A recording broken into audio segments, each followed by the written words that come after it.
हाँ राठी जी, we can go ahead. हाँ, ये जयप्रकाश जी ने स्क्रीन पे किया है क्या? स्क्रीन पे कुछ इनका हाँ, शेयर स्क्रीन किया।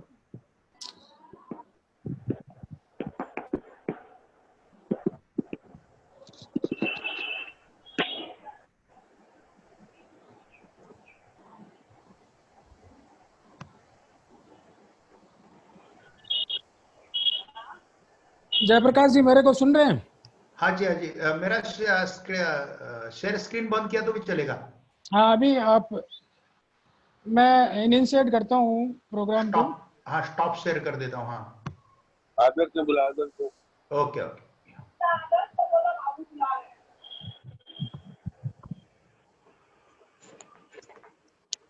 Okay, you can start now. बंधुओं, जय महेश, जय श्री कृष्णा। मैं कोलकाता प्रादेशिक माहेश्वरी सभा व माहेश्वरी प्रोफेशनल फोरम कलकत्ता के संयुक्त तत्वाधान में आयोजित वेबिनार लॉक ऑन के पश्चात अंतर्राष्ट्रीय व्यापार में सुनहरा अवसर, opportunities in international trade post lockdown. आज के हमारे स्पीकर हैं none other than advocate Jaiprakash Somani. इस वेबिनार का ड्यूरेशन करीब 1.25 घंटा का रहेगा और इसमें हमको ज्वाइन करना है। डेलिब्रेशन के पश्चात कुछ 15 मिनट का हम लोग क्वेश्चन आंसर सेशन भी रखेंगे। तो मैं आप सबका स्वागत करता हूं और मैं स्वागत करता हूं हमारे स्पीकर जयप्रकाश जी सोमानी का। जयप्रकाश जी सोमानी हमारे महासभा के पिछले सत्र में जो है हमारे कैरियर गाइडेंस के नेशनल कन्वीनर थे। हमने इनके बहुत से कैरियर गाइडेंस के प्रोग्राम सुने थे। जयप्रकाश जी का वैसे तो कोई इंट्रोडक्शन का दरकार नहीं है, हमने इन्हें कई बार इनको सुना है, लेकिन फिर है फॉर्मल इंट्रोडक्शन मैं आपके सामने पढ़ रहा हूँ। Advocate Jaiprakash Bansilal Somani, lawyer since 1989. First few years he practiced his taluka and district courts. After his degree MBA in foreign trade, he started full-day workshop on export-import management with global marketing. Since 2006, he has started workshop in Delhi.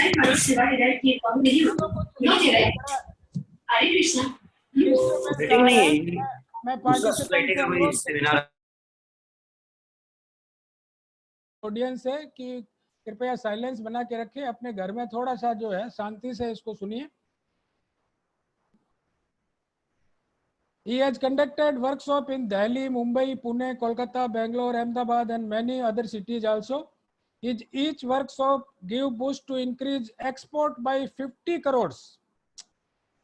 From 2006, he started his legal practice in custom, excise, service tax, appellate tribunal, Mumbai as an appellate lawyer. After some years, he has started his practice in High Court of Bombay. He is regular member of Bombay Bar Association in High Court, Mumbai. Then he started his practice in Supreme Court of India, New Delhi. Now he has fully focused on the practice of Supreme Court of India. He has very good network of experienced lawyers, senior advocates, AORs, etc. in the Supreme Court of India. His law firm Jayaprakash Somani Advocates and Solicitors handles in the Supreme Court of India corporate advisory, insolvency cases, tax, civil, foreign trade policy, custom, criminal, bail, anticipatory bail, property, matrimonial, international trade, international arbitration, service tax matters and government matters, appeals, writ petitions, special leave petitions, transfer of cases, original suits, and all these matters. He has interviewed by many TV channels.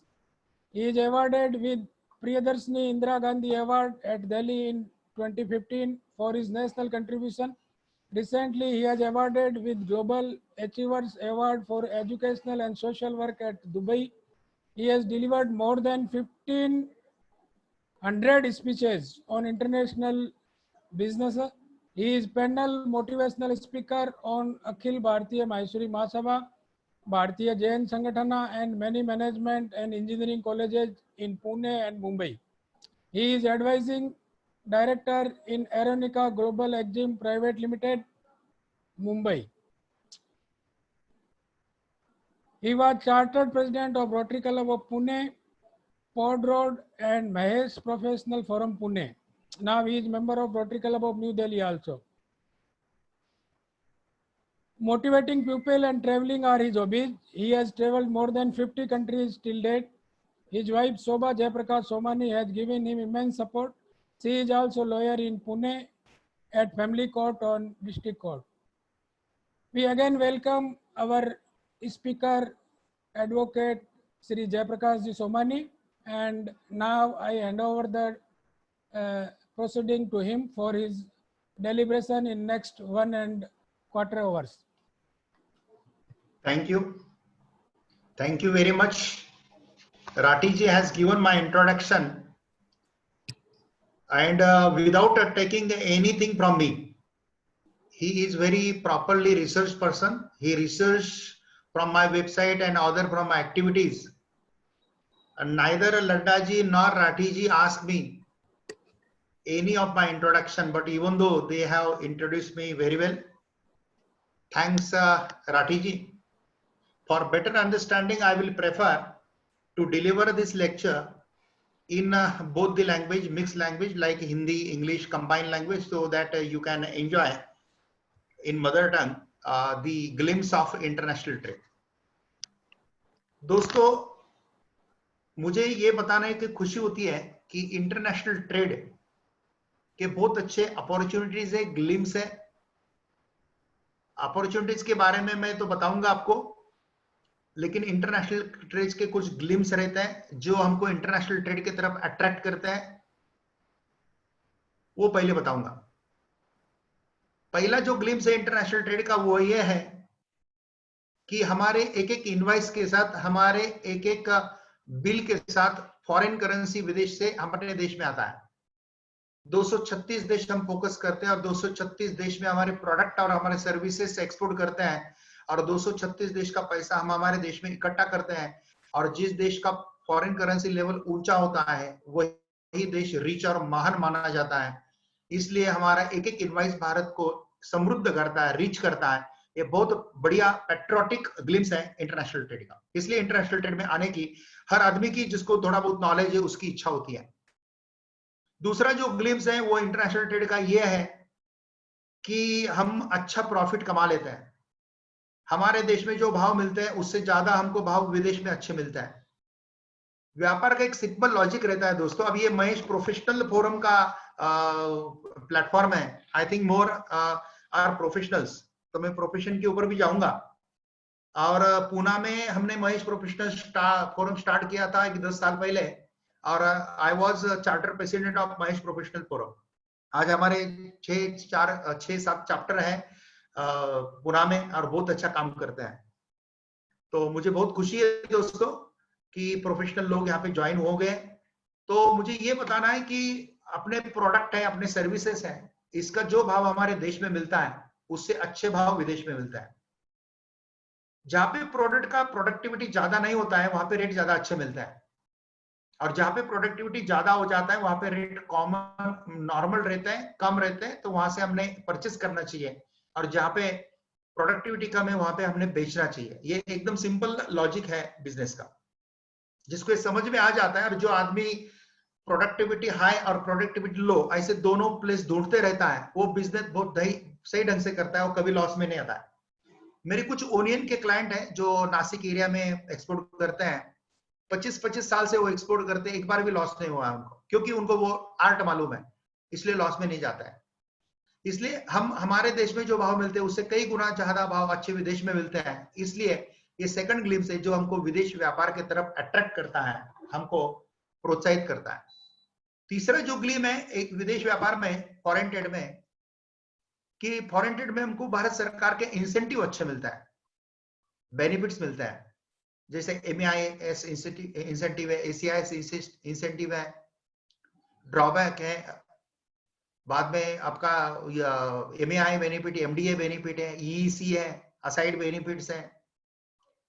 There are so many benefits. Export promotional capital goods benefit है, ऐसे 15-16 type के benefit हमको export में मिलता है। इसलिए government के benefit ये भी एक अर्निंग सोर्स है और प्रोडक्ट का प्रॉफिट ये भी एक अर्निंग सोर्स है। ये तीसरा ग्लिम्स है जो इंटरनेशनल ट्रेड में हमको अट्रैक्ट करता है। दोस्तों, मेरा काम खाली आपको इंफॉर्मेशन देना नहीं है, मेरा काम आपको इंस्पायर करना है फॉरेन ट्रेड करने के लिए। हम एक्सपोर्ट इंपोर्ट सिखाते नहीं है दोस्तों, हम एक्सपोर्ट इंपोर्ट में लोगों को तैयार करते हैं। हमारा बोलने का ढंग वही रहता है। अगर ये फोरम छोड़ने के पहले आप में से हर आदमी में अगर जोत जलती है कि मैंने मेरे प्रोडक्ट या मेरे सर्विसेज एक्सपोर्ट करने चाहिए, तो फिर आज का सेशन मेरा फ्रूटफुल रहेगा। इसी एंगल से मैं आपको डिलीवरी दूंगा मेरे सब्जेक्ट की, खाली इंफॉर्मेशन के एंगल से नहीं है, information as well as proper motivation. कुछ चीजें रहती है, कुछ लाइफ में क्षण आते हैं दोस्तों जो जीवन बदल देते हैं। और लगभग एवरी मंथ मेरा एक्सपोर्ट इंपोर्ट का सेंटर है आपका कलकत्ता। हर महीने में मैं कोलकाता आता था, लेकिन कभी माहेश्वरी समाज में आने का मौका नहीं मिला क्योंकि मॉर्निंग फ्लाइट से आता था, इवनिंग फ्लाइट से चला जाता था। लेकिन आज देखो लॉकडाउन के पीरियड में मैं कितने दूर रह के भी आपके साथ संवाद कर रहा हूं, और ये बहुत अच्छा मौका मिला मुझे आप कोलकाता एरिया के लोगों के साथ बात करने के लिए। मैं डाइवर्जन नहीं कर रहा हूं, मैं कौन से पॉइंट पे रुका हूं ये मुझे मालूम है, मैं उसी पॉइंट पे वापस जाके वापस शुरू कर दूंगा। मुझे खाली कोलकाता के एरिया का एक ही बताना है कि कोलकाता एरिया में बहुत टैलेंटेड लोग हैं, बंगाली लोग बहुत होशियार है, बहुत टैलेंटेड लोग हैं। लेकिन क्या हो रहा है, इतने में थोड़ा सा पुणे बॉम्बे के तरफ का अट्रैक्शन आप लोगों का ज्यादा बढ़ रहा है। और आपके जो नेक्स्ट जनरेशन पढ़े लिखे जनरेशन है जो ये पुणे बॉम्बे में, यानी कि आपका जो वेस्ट बंगाल का भूमि है वो उसको बड़ा करता है, शिक्षित करता है, सब करता है, और खाली बॉम्बे पुणे में वो लोग शिफ्ट हो जाते हैं। तो ये थोड़ा सा मुझे क्या बोलते हैं उसको बैड लगता है, क्योंकि आपके एरिया में भी बहुत अच्छा स्कोप है। थोड़े गवर्नमेंट की पॉलिसी और चेंज होनी चाहिए, थोड़े एंटरप्रेन्योरशिप के लिए अच्छा गवर्नमेंट ने और भी प्रमोट करना चाहिए, कर रही है और भी करना चाहिए, ये है। लेकिन अगर आप थोड़ा खुद ख्याल रखेंगे तो आपके एरिया में भी बहुत अच्छा स्कोप है। अगर वर्ल्ड की बात करते हैं, इंटरनेशनल ट्रेड की बात करते हैं, भारत की बात करते हैं, तो कोलकाता एक कोने में, ईस्ट में। लेकिन इंटरनेशनल ट्रेड की बात करते हैं तो कोलकाता दुनिया के सेंटर में आता है। इसलिए वेस्ट बंगाल से आप पूरे दुनिया के सब तरफ बहुत बढ़िया आपके प्रोडक्ट के या सर्विसेज का एक्सपोर्ट करते हैं। इसलिए मैंने आपको तीसरा जो ग्लिम्स बताया था वो ये था कि प्रोडक्ट के एक्सपोर्ट के बाद, सर्विस के एक्सपोर्ट के बाद हमको भारत सरकार इंसेंटिव भी अच्छा देता है। अभी अगला जो है वो है कि हम कोई भी प्रोडक्ट में एक्सपोर्ट कर सकते हैं। जैसे प्रोडक्ट एक्सपोर्ट में जो है वो है, आपको बताऊं,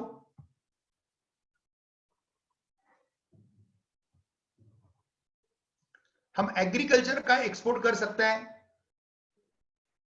एग्री प्रोडक्ट। एक मिनट, हाँ, हम एग्री प्रोडक्ट का एक्सपोर्ट कर सकते हैं, वेजिटेबल का एक्सपोर्ट कर सकते हैं। आपका लेदर का उधर से एक्सपोर्ट काफी लोग करते हैं। राइस का एक्सपोर्ट जो है वो आपके एरिया से अच्छा होता है। और सबसे इंपॉर्टेंट है जिसमें हमारे समाज की मास्टरी है, वो टेक्सटाइल का एक्सपोर्ट जो है। भारत का हब है टेक्सटाइल कोलकाता। थोड़ा सा मार्केटिंग आप लोगों का कम गिरता है, लेकिन जिनको मालूम है, जिन्होंने कोलकाता मार्केट का टेस्ट किया है, वो शादी ब्याह के लिए कभी कोलकाता छोड़ के दूसरी जगह से कपड़ा नहीं लेगा। मेरे वाइफ पुणे से आती है कोलकाता में कपड़ा खरीद करने के लिए, ना पुणे में परचेस करती है, ना बॉम्बे में करती है, ना दिल्ली में करती है, सी लाइक कोलकाता, क्योंकि कोलकाता मार्केट सबसे बढ़िया मार्केट है भारत में कपड़े का। और दूसरा वर्ल्ड में अगर देखते हैं, दूसरा मार्केट ढाका का अच्छा है। ढाका आपका ही ट्विन सिटी है, लेकिन अभी बीच में कुछ साल पहले वो हमसे अलग हो गया, इसलिए अलग देश बांग्लादेश हो गया। लेकिन कोलकाता से टेक्सटाइल का बहुत अच्छा एक्सपोर्ट होता है। टेक्सटाइल में हम टोटल एक्सपोर्ट में लगभग 12-13% एक्सपोर्ट करते हैं। एग्रीकल्चर में टोटल एक्सपोर्ट में हम 9% एक्सपोर्ट करते हैं। इसमें बहुत सारा स्कोप है दोस्तों। हम रिसर्च डेवलपमेंट अच्छा करते हैं, अच्छे डिजाइनिंग लेते हैं, नए प्लेटफॉर्म से करते हैं, थोड़ा रिसर्च एंड डेवलपमेंट अच्छा करते हैं, तो हमारे ये सब क्षेत्र में एक्सपोर्ट बढ़ेगा। मरीन एक्सपोर्ट जो है वो भी अच्छा होता है, जिनको मरीन एक्सपोर्ट अच्छा लगता है वो लोग करते भी है मरीन एक्सपोर्ट्स। बाकी स्पाइसेस हैं, आपके हैंडलूम है, हैंडीक्राफ्ट है, रूरल एरिया से बहुत अच्छा एक्सपोर्ट्स हैंडलूम हैंडीक्राफ्ट का होता है। ये सब प्रोडक्ट एक्सपोर्ट एक बहुत अच्छा ग्लिम्स है इंटरनेशनल ट्रेड का। उसके बाद सर्विस जो है वो सर्विस भी बहुत अच्छा एक्सपोर्ट करता है। जैसा कोई चार्टर अकाउंटेंट है, यहाँ पे बैठ के विदेश के ऑडिट अकाउंटिंग वगैरह सब टास्क लेके अपनी फर्म इंटरनेशनल लेवल पे स्प्रेड करके बहुत अच्छा डॉलर में पैसा कमाता है। अगर आपको देखना है कि चार्टर अकाउंटेंट कितना इंटरनेशनल ट्रेड करता है, तो मैं आपको एक वेबसाइट दूंगा सर्विस एक्सपोर्ट प्रमोशनल के। सर्विस एक्सपोर्ट प्रमोशनल काउंसिल ऐसा खाली डालेंगे ना गूगल में, service export promotional council, service export promotional council डालेंगे तो आपको पूरे सर्विसेज भारत से कितनी कितनी एक्सपोर्ट होती है सब डिटेल मिलेंगे। हमारे प्रैक्टिकल ट्रेनिंग में प्रोग्राम में तो हम ये सब दे ही देते हैं। तो बहुत अच्छा आपका सर्विस एक्सपोर्ट होता है। इसका जो चार्टर अकाउंटेंट है, कंपनी सेक्रेटरी है, लॉयर लोगों का भी लीगल सर्विसेज अच्छी एक्सपोर्ट होती है। जैसा कि मैं अभी सुप्रीम कोर्ट में लॉयर हूं, तो हम इंटरनेशनल आर्बिट्रेशन वगैरह मैटर हैंडल करते हैं, तो या कभी कभी दूसरे देश के सुप्रीम कोर्ट में भी अपीयर होते हैं। तो वो जो भी सर्विसेज हम देश छोड़ के विदेश में देते हैं, इसके ऊपर हमको भारत सरकार 5% इंसेंटिव भी देती है। और लीगल सर्विसेज में खाली आर्गुमेंट वगैरह नहीं आता है, तो ड्राफ्टिंग प्लीडिंग ये भी आता है। तो ड्राफ्टिंग में जो एक्सपर्ट लॉयर है वो तो यहाँ पे बैठ के बहुत बढ़िया अलग अलग एग्रीमेंट करके देना, ये करके देना, ये सब काम कर सकते हैं। और एक सर्विसेज जो है कि जो आने वाले दिनों में बहुत अच्छा जबरदस्त स्कोप मिलेगा, देखो वो सर्विसेज को, वो है ह्यूमन रिसोर्स डेवलपमेंट सर्विसेज। नौकरी मिला के देने की, जो हम सिंपल भाषा में बोलते हैं नौकरी मिला के देने की सर्विस। अभी देखिए, अभी पुणे बॉम्बे इधर से काफी लोग आपके अपने अपने एरिया में वापस चले गए हैं, मजदूर लोग, उनको प्रॉब्लम आया इधर तक। अभी इनको वापस लाने में, उनको रीएस्टेब्लिश करना बहुत मुश्किल काम रहेगा। इसलिए ये ह्यूमन रिसोर्स डेवलपमेंट अभी बूम चलेगा पूरा वर्ल्ड वाइड। आप ह्यूमन रिसोर्स डेवलपमेंट सर्विसेज ये नेशनल लेवल पे भी बहुत बढ़िया कर सकते हैं और इंटरनेशनल लेवल भी बहुत बढ़िया कर सकते हैं। और सभी सर्विसेज के लिए एक्सेलेंट एजुकेशन की जरूरत नहीं है। चार्टर्ड अकाउंटेंट सर्विसेज के लिए खाली सीए का ऑडिट का पार्ट अगर छोड़ते हैं तो बुक कीपिंग सर्विसेज वगैरह खाली बीकॉम आदमी भी कर सकता है, जिसको अकाउंट्स का नॉलेज है, डबल एंट्री सिस्टम का नॉलेज है। और कुछ सर्विसेज खाली कॉमन लोग भी कर सकते हैं, जैसा अभी मेडिकल टूरिज्म का सर्विस है, उसके लिए डॉक्टर रहना जरूरी नहीं है। डॉक्टर है तो अच्छी चीज है, ज्यादा अच्छी है। आपके एरिया में हॉस्पिटल अच्छे हैं, सब अच्छे हैं, तो आप बांग्लादेश के पेशेंट, म्यांमार के पेशेंट को अट्रैक्ट कर सकता है अपने हॉस्पिटल के लिए। और एयरपोर्ट प्रॉपर सेवा दी जाती है, तो 25-30% इसमें मार्जिन आराम से मिलता है। फिर आप डॉक्टर है तो भी कर सकते हैं, डॉक्टर नहीं है तो भी कर सकते हैं। खाली डॉक्टर नहीं है, वो आदमी ने खाली हॉस्पिटल को टाइप करना है, विदेश के लोगों को टाइप करना है, और एक बार टाइप हो जाता है और आप अच्छी ट्रीटमेंट देते हैं और अच्छे ठीक होके लोग जाते हैं आपसे, तो मेडिकल टूरिज्म की सर्विसेज का भी बहुत अच्छा स्कोप हमको मिलता है दोस्तों। और जो सर्विसेज है आपको बतानी है, वो सर्विसेज में है फोटोग्राफी सर्विसेज है, वीडियो शूटिंग सर्विसेज है, इसमें भी अच्छा स्कोप है। इंजीनियरिंग सर्विसेज बहुत अच्छी होती है। हमारा इंजीनियरिंग प्रोडक्ट का एक्सपोर्ट भी बहुत अच्छा है। मैं प्रोडक्ट में भी बताऊंगा और इंजीनियरिंग सर्विसेज में भी बताऊंगा। इंजीनियरिंग प्रोडक्ट का जो एक्सपोर्ट करते हैं वो स्पेयर पार्ट का एक्सपोर्ट करते हैं, व्हीकल का एक्सपोर्ट करते हैं, मशीनरीज का एक्सपोर्ट करते हैं। टोटल एक्सपोर्ट में लगभग 29% एक्सपोर्ट हम इंजीनियरिंग प्रोडक्ट का करते हैं। सबसे ज्यादा हमारा देश से एक्सपोर्ट इंजीनियरिंग प्रोडक्ट का होता है दोस्तों। लेकिन इंजीनियरिंग सर्विसेज में के भी बहुत एक्सपोर्ट होता है। इंजीनियरिंग सर्विसेज भी आप टंकी कंसल्टेंसी ये वो सर्विसेज बहुत अच्छी आप दे सकते हैं। इंजीनियर लोग आर्किटेक्चरल सर्विसेज देते हैं। क्यों? आपका सेवा खाली आपके कोलकाता के लिए सीमित है। आपका सेवा तो मैं बोलता हूं भारत के हर कोने में मिलना चाहिए और दुनिया के हर कोने तक जाना चाहिए। भारत के हर कोने तक जाता है तो नेशनल आपका एक्सपांशन होता है, और भारत क्रॉस करके दुनिया के 236 देश तक जाता है तो इंटरनेशनल एक्सपांशन आपका होता है। मेरी आपको सबको एक अपील है, हमारा प्रोग्राम होने के बाद कल आप क्या करो, 2 मैप लगाओ आपके ऑफिस में। एक मैप लगाओ इंडिया का और एक मैप लगाओ वर्ल्ड का, और उस पर स्पॉट करो कि आपके सर्विसेज इंडिया में कहां तक गए हैं, कोलकाता छोड़ के और कहां है। किसी का दिल्ली में ऑफिस है, या ऑफिस नहीं है लेकिन सर्विस आपकी जा रही है वहां पे, या प्रोडक्ट जा रहा है, ऐसे स्पॉट कीजिए। तो फिर आपको पता चलेगा कितना स्कोप आपके सामने नेशनल लेवल पे भी है और इंटरनेशनल लेवल पे भी है। दोस्तों, आदमी का प्रोग्रेस बुद्धि से या शिक्षण से नहीं होता है, आदमी का प्रोग्रेस विजन से होता है। जितनी बड़ी विजन है, और वो कम पढ़े लिखे आदमी की भी बड़ी विजन है ना, तो भी वो बड़ा काम कर लेता है। और ये जो दो मैप है, वर्ल्ड का मैप और भारत का मैप, ये रेगुलर अगर आप आपके ऑफिस में लगाते हैं और आपका सर्विस का जैसा जैसा या प्रोडक्ट का जैसा जैसा एक्सपांशन होता है, वैसे वैसे उसको स्पॉट करते हैं, तो फिर पता चलेगा कि आप कम कहां पे हैं। और फिर वो एरिया आप भरते रहेंगे, आहिस्ता आहिस्ता सब स्पॉट भरते भरते आप करोड़ों के व्यापारी कब बन गए और कब स्टार एक्सपोर्टर बन गए पता भी नहीं चलेगा दोस्तों। तो बहुत अच्छा आपको सर्विसेज में जो मैंने बताया वो सर्विसेज है, आर्किटेक्चरल सर्विसेज है, और कुछ सर्विसेज क्लीनिंग सर्विसेज वगैरह जो है उसमें भी एक अच्छा स्कोप है। रिसर्च एंड डेवलपमेंट सर्विसेज है, बाकी वेटरनरी वगैरह सर्विसेज है। तो MEIS एक फोल्डर आपको मिलता है DGFT के साइट के ऊपर, और ACIS है हमारे, हम जो प्रैक्टिकल ट्रेनिंग प्रोग्राम लेते हैं उसमें हमें स्टडी मटेरियल में वगैरह दे देते हैं। ये हमारा सोशल प्लेटफॉर्म है, इसलिए मैं प्रैक्टिकल ट्रेनिंग प्रोग्राम की बात यहाँ पे नहीं करूंगा, और किसी ने कुछ सवाल पूछा तो भी उसके बारे में मैं जवाब दे दूंगा, क्योंकि ये हमारा सोशल प्लेटफॉर्म है। यहाँ पे हमने हमारे प्रोडक्ट के या हमारे सर्विसेज के कोई भी प्रचार नहीं करना चाहिए। इसलिए खाली आपको इतना ही बताता हूँ, importexporteducation.com हमारा वेबसाइट है, यहाँ पे हमारी पूरी इंफॉर्मेशन अवेलेबल है। अगर बाई चांस importexporteducation.com भूल जाते हैं तो खाली जयप्रकाश सोमानी डालेंगे ना खाली गूगल पे, तो पहले 2-3 पेज हमारे ही आएंगे, तो आप आराम से ढूंढ सकते हैं। तो बस मुझे आपको ये बोलना है कि मैंने जो आपको ग्लिम्स बताए और जो अपॉर्चुनिटीज बताए कि ऐसा कोई सर्विस नहीं, शॉर्ट में मुझे ये बताना है, ऐसा कोई सर्विस नहीं और ऐसा कोई प्रोडक्ट नहीं जो हम एक्सपोर्ट नहीं कर सकते। मुझे एक बार मेरा वीडियो देख के एक भटजी का फोन आया था। भटजी बोले तो हाँ आप क्या बोलते हैं कोलकाता साइड को मालूम नहीं, लेकिन जो पूजा पाठ करते हैं, यज्ञ करते हैं ब्राह्मण लोग, उसको हम हमारे एरिया में भटजी बोलते हैं।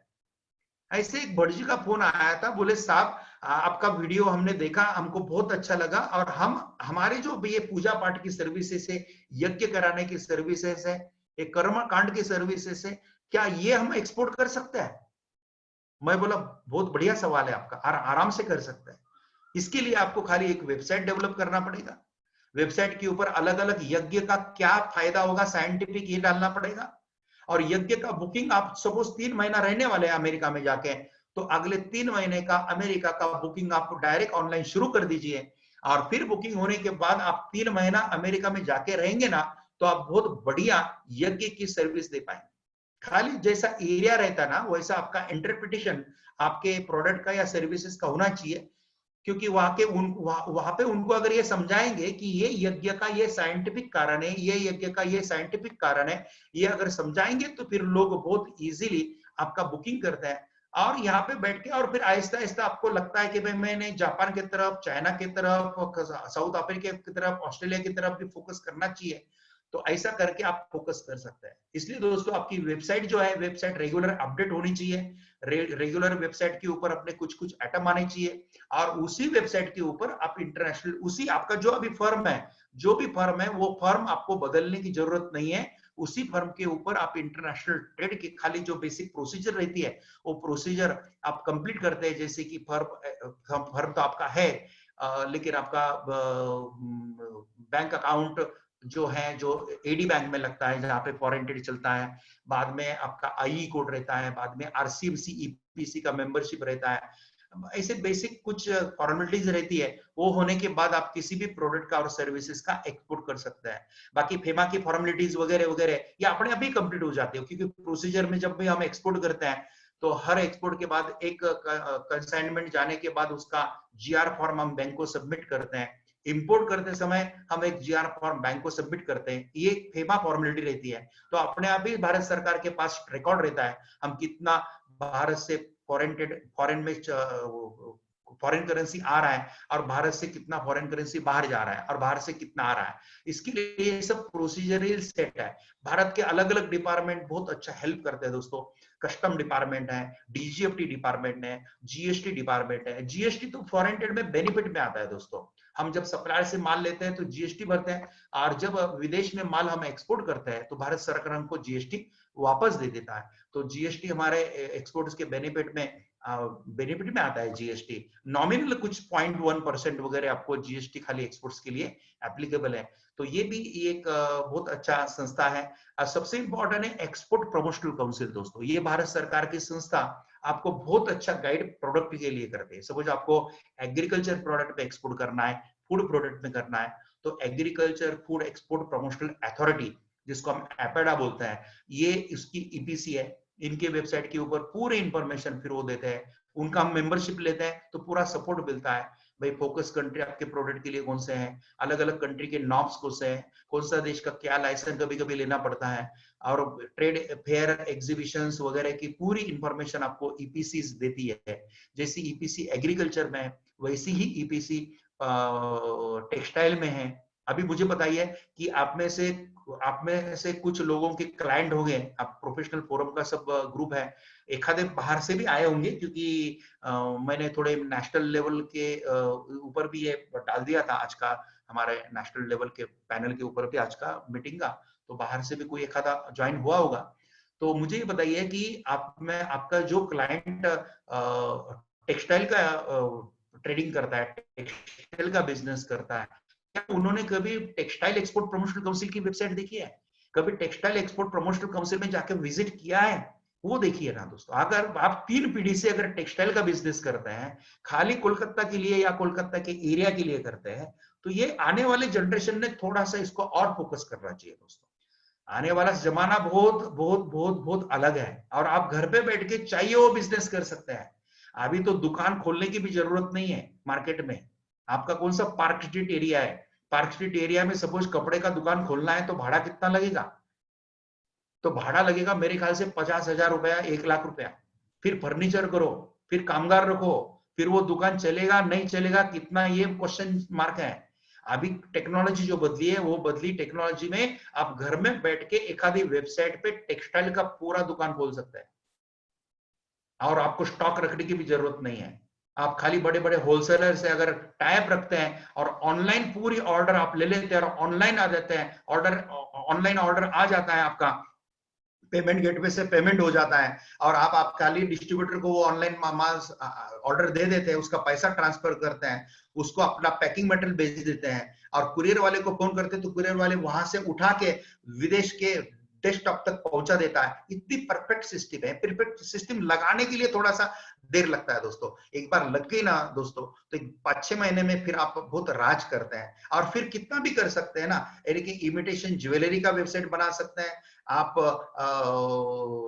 दुल्हन के कपड़े का वेबसाइट बना सकते हैं, दुल्हे का कपड़े का वेबसाइट बना सकते हैं, लेडीज के इनर्स का वेबसाइट बना सकते हैं, जेंट्स के टी शर्ट पैंट का वेबसाइट बना सकते हैं, लेदर प्रोडक्ट का वेबसाइट बना सकते हैं, फ्रूट वेजिटेबल का वेबसाइट बना सकते हैं, स्वीट्स का वेबसाइट बना सकते हैं। बंगाली स्वीट, बंगाल की स्वीट खाने के लिए लोग कितने उत्सुक है। आप मुझे बताइए, हल्दीराम के दुकान में जाइए और उसको पूछिए, उसको बोलिए कि मुझे बीकानेर का स्वीट चाहिए, वो नहीं देगा आपको।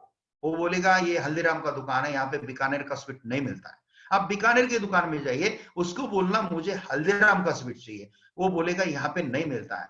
दोस्तों ये सब ब्रांड के स्वीट्स आप एक वेबसाइट से बेच सकते हैं without having stock with you. आपको स्टॉक रखने की जरूरत नहीं है, बराबर है। मेरा एक सेपरेट प्रोग्राम लीजिए आप कभी इसके ऊपर। आप बाद में मुझे खाली बता दीजिए कि सोमानी जी आप कौन से विषय पे बोलेंगे, मैं आपको भेज देता हूं। मैं भगवत गीता से काफी विषय पे बोलता हूं, लेकिन मैंने भगवत गीता के लेक्चर अभी तक पब्लिक किए नहीं है। यानी पब्लिक को मैं देता नहीं हूं, क्योंकि मुझे बाबा बनना नहीं है, कुछ बनना नहीं है। लेकिन मेरे व्यक्तिगत तौर पे मैं रोज गीता पढ़ता हूं, और गीता कॉलेज के जमाने से पढ़ता हूं, और उसका बहुत अच्छा इफेक्ट इफिशिएंसी के ऊपर होता है। कार्यक्षमता जबरदस्त बढ़ती है, ऐसा मेरा खुद का विश्वास है और खुद का मानना है। और गीता पढ़ने में कभी बोर नहीं होता है। मुझे कॉलेज के जमाने से आज तक एक बार भी गीता पढ़ना बोर नहीं हुआ। और मेरी माताजी गई तब भी उसी दिन भी हमने गीता पढ़ा है, पिताजी गए उस दिन भी गीता पढ़ा है। हमने गीता पढ़ने को कभी भी ब्रेक नहीं दिया दोस्तों। ये मेरा व्यक्तिगत है। मैं नया जनरेशन है, नए जनरेशन को कभी कभी लगता है भाई ये कुछ धर्म की बातें करते हैं। पहली बात है, गीता किसी का धर्म का नहीं है, गीता मुसलमान का भी है, गीता हिंदू का भी है, गीता क्रिश्चियन का भी है, गीता मानवता का ग्रंथ है। और गीता में जो दिया है वो लाइफ साइंस दिया है, लाइफ साइंस दिया है। ये जन्म में क्या करो और अगले जन्म में के लिए भी क्या करो, ये दिया हुआ है। तो ये सब चीजें, ये तो काफी विषय मेरे हैं। तो ऑनलाइन बिजनेस कैसे शुरू करें, या सक्सेसफुल बिजनेस कैसे करें, या सक्सेसफुल बिजनेसमैन के टिप्स ऑफ सक्सेसफुल बिजनेस या सीक्रेट्स ऑफ सक्सेसफुल बिजनेस, ऐसे काफी विषय रहेंगे।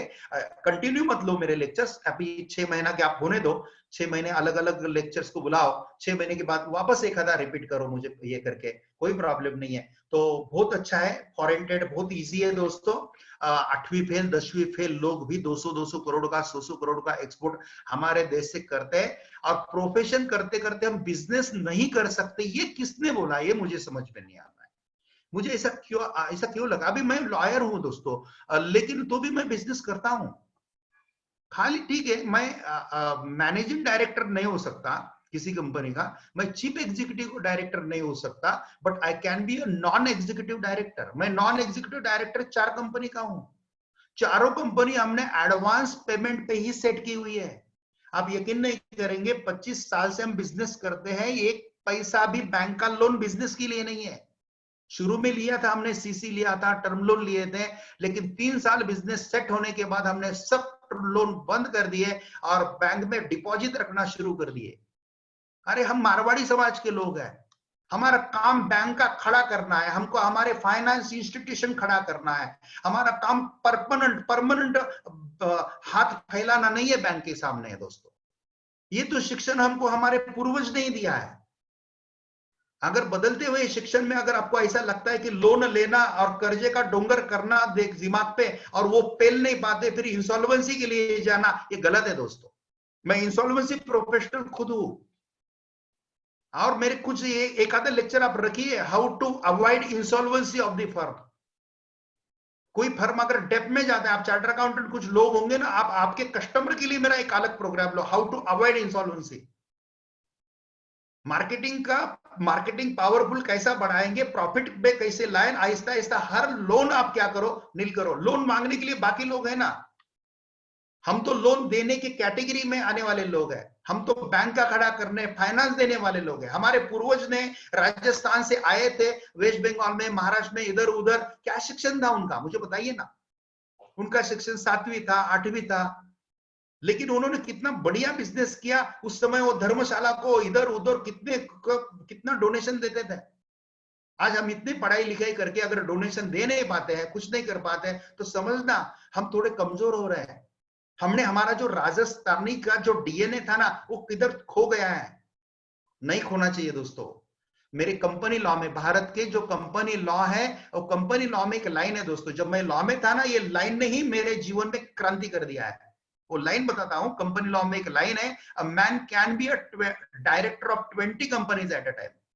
जब मेरे भारत का कानून अगर एक्सेप्ट करता है कि कोई भी आदमी 20 अलग अलग कंपनी का डायरेक्टर हो सकता है, तो फिर हम 1 या 2 बिजनेस में या 2 प्रोफेशन में समाधानी क्यों है।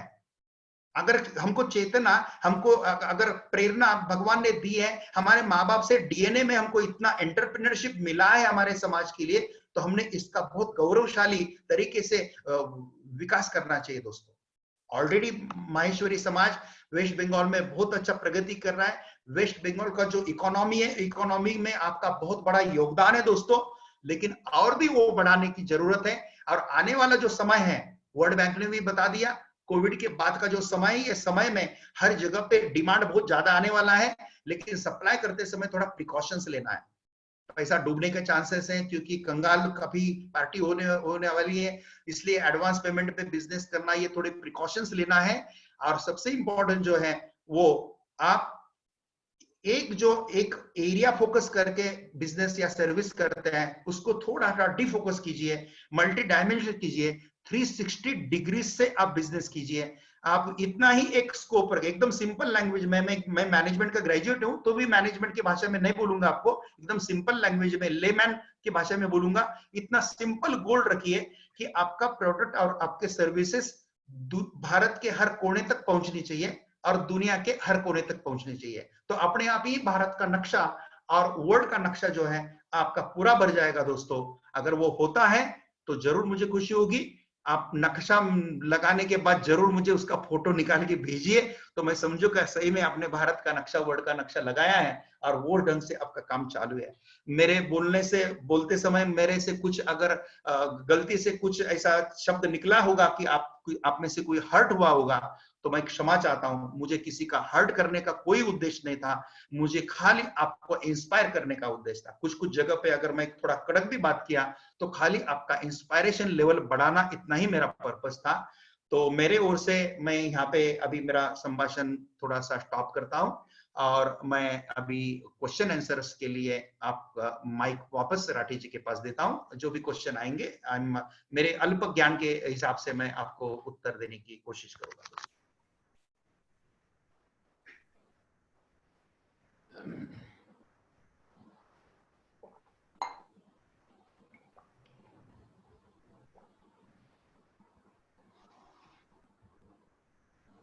Friends, now floor is open for your questions.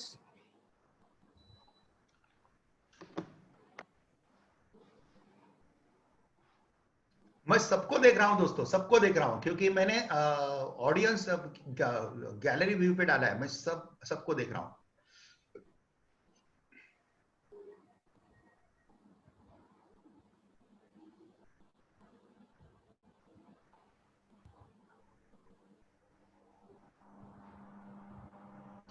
Question answer नहीं है, इसका मतलब दो अर्थ होते हैं दोस्तों। पहला अर्थ है कि एक तो मैं बोल रहा हूं आपको समझ में पूरा आ गया, या फिर कुछ भी नहीं समझ में आ गया। ऐसे दो अर्थ हो सकते हैं। तो आपके दिमाग में कुछ भी है, यानी कि बिजनेस के तरफ है, प्रोफेशन के तरफ है, इंटरनेशनल ट्रेड का क्वेश्चन है, या नेशनल ट्रेड का है, या पर्सनल एक थोड़ा कोई करियर के हिसाब से कोई सवाल है, तो आप ओपनली पूछ सकते हैं।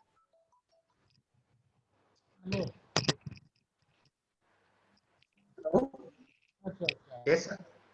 ठीक है, काफी शॉर्ट हो गया। हाँ जी, मेरी आवाज आ रही है? हाँ जी, आ रही है। सर, आपका मेरा नाम क्वेश्चन बताइए, नाम बताइए। था विजय दरक। हाँ विजय जी बोलिए। सर, मेरा क्वेश्चन था कि ठीक है, आपने बताया कि एक्सपोर्ट वगैरह के लिए आप वेबसाइट्स वगैरह बना लो और you can market different products. But sir क्या ना, वेबसाइट तो बहुत सारी है आजकल, और वेबसाइट तो ऑलमोस्ट कोई भी बना लेता है। तो ऐसा कुछ हो कि सपोज आज मेरे को यूरोप एक्सपोर्ट करना हो या कहीं भी कुछ पर्टिकुलर प्रोडक्ट करना हो, तो अल्टीमेटली वहां पे कोई एजेंसीज हो या वहां पे कोई इंस्टीट्यूशन हो जो इस बारे में हेल्प करते हो? वो सिर्फ वेबसाइट बनाने से तो नहीं होगा सर? नहीं, वेबसाइट बनाना एक स्टेप है, लेकिन वेबसाइट को प्रमोट करना पड़ता है। मैक्सिमम लोगों ने आपका वेबसाइट देखना चाहिए, इसलिए डिजिटल मार्केटिंग टूल वगैरह यूज करके इसका प्रमोशन करना पड़ेगा। और वो भी बहुत इजी रहता है, और आपको जो मार्केट टारगेट करना है वो मार्केट को आप टारगेट कर सकते हैं। बाकी अच्छे डिस्ट्रीब्यूटर ढूंढना, क्योंकि ये बिजनेस टू बिजनेस साइट रहते हैं ना, अलीबाबा वगैरह, यहाँ पे काफी चीटर्स रहते हैं, तो वो चीटर से थोड़ा बचना पड़ता है। इसलिए 7 अलग अलग मार्ग रहते हैं जो फॉरेन ट्रेड में मार्केटिंग के लिए रहता है। तो आराम से आप कर सकते हैं, कोई टेंशन नहीं उसका। शुरू में आदत में थोड़ा देर लगता है। सोमानी जी एक क्वेश्चन मेरा भी है। हाँ, मैं अरुण दर्क बोल रहा हूँ। हाँ जी अरुण जी बोलिए। मैं बॉम्बे से हूँ और I am working at export import department last 15 years. अरे वाह वाह। तो सर मैंने आपका पूरा सुना, लेक्चर बहुत अच्छा सुंदर लगा। बट आपने ये नहीं बताया how to the start the export कैसे स्टार्ट कर सकते हैं। आपने बताया वेबसाइट बना सकते हैं, everything is okay, but how to the start export करने के लिए क्या करना पड़ेगा? First in the IC code लेना, आरसीएमसी कोड लेना, व्हाटएवर, उसके बारे में कुछ बताओगे तो थोड़ा सा क्लियरिटी मिलेगा इनको। वो तो मैंने बताया आपको, शॉर्ट में बताया, लेकिन वापस एक बार बता देता हूँ। आपने बहुत अच्छा सवाल पूछा, क्योंकि देखो मैं भी एक्सपोर्ट में हूँ last 15 years. I handle is the chapter 3 and 4 and 5।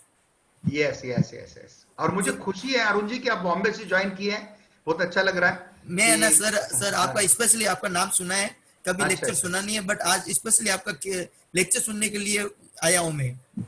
Okay. और मैं सबको एक बोलूंगा, मैं अगर बोल दिया या नहीं बोल दिया मुझे याद नहीं है, लेकिन मेरा 36 पॉइंट का एक वीडियो है, वो जरूर याद करके फैमिली के साथ देखो, बच्चों के साथ देखो। 36 पॉइंट का वीडियो है, yes I can do export import easily. वो हमारे यूट्यूब चैनल के ऊपर मिलेगा, जयप्रकाश सोमानी चैनल पे, वो जरूर देखिए, डाउनलोड भी कर लीजिए। तो सर, आपके अरुण जी के सवाल का जवाब मैं देता हूँ कि एक मिनट, मेरा पूरा क्वेश्चन पूरा नहीं हुआ सर, अभी चालू है। हाँ जी, पूरा कीजिए। अपना जैसे एक्सपोर्ट कैसे करेंगे, how to the start the export, उसके बाद प्रोसेस क्या है, डॉक्यूमेंट्री क्या है, उसके बाद क्लोजिंग क्या है, एवरीथिंग ये आप थोड़ा सा ब्रीफ कर दोगे ना तो is very good. Yes yes yes, बहुत अच्छा सवाल है अरुण जी का। दोस्तों, ये सवाल का जवाब ये है कि पहले आपको प्रोडक्ट या सर्विस आइडेंटिफाई करना है कि कौन से आप कर सकते हैं। ओके, कौन सा प्रोडक्ट एक क्वालिटी का और कौन सी सर्विसेज क्वालिटी की दे सकते हैं। याद रखना, एक्सपोर्ट करते समय आपको प्रॉफिट पहले सोचना नहीं है, प्रॉफिट किस में ज्यादा मिलेगा ये सोचना नहीं है। पहले सोचना है कि आप कौन सी क्वालिटी के प्रोडक्ट या कौन सी क्वालिटी के सर्विसेज इजीली आप दे सकते हैं लोगों को। अगर क्वालिटी सर्विसेज, क्वालिटी प्रोडक्ट देते हो तो रिपीट ऑर्डर आता है, रिपीट ऑर्डर आता है तो बिजनेस अपने आप ही चलता है, टर्नओवर अच्छा होता है। तो पहला है आपका प्रोडक्ट आइडेंटिफिकेशन, फिर आपका फर्म फॉर्मेशन होता है, आपका proprietary, partnership, private limited, LLP, जो भी फर्म बनाना चाहते हैं किसी चार्टर अकाउंटेंट से हेल्प लेके, या हमारी कंपनी में एक अलग डिपार्टमेंट है फर्म फॉर्मेशन का, उनसे लेके आप फर्म बना सकते हैं। फर्म बनाने के बाद आपको बैंक अकाउंट खोलना पड़ता है। बैंक अकाउंट एडी बैंक में, मैं बहुत शॉर्ट में बता रहा हूँ आपको, एडी बैंक में खुलना है जहां पे फॉरेन ट्रेड चलता है। तो अपने नजदीक के बैंक में जाके पूछो कि भाई अपने ब्रांच में ये फॉरेन ट्रेड चलता है क्या। अगर वो बोलता है चलता है तो वहां पे अकाउंट खोलो। अगर वो बोलता है यहाँ पे नहीं चलता है तो उसको पूछो मैनेजर को कहाँ चलता है। He will show you which bank is giving the facilities of giving and taking of foreign currencies. तो वो एडी बैंक में अकाउंट खोलने के कुछ फायदे रहते हैं, वो फायदे भी आपको मिल जाते हैं फिर एडी बैंक के।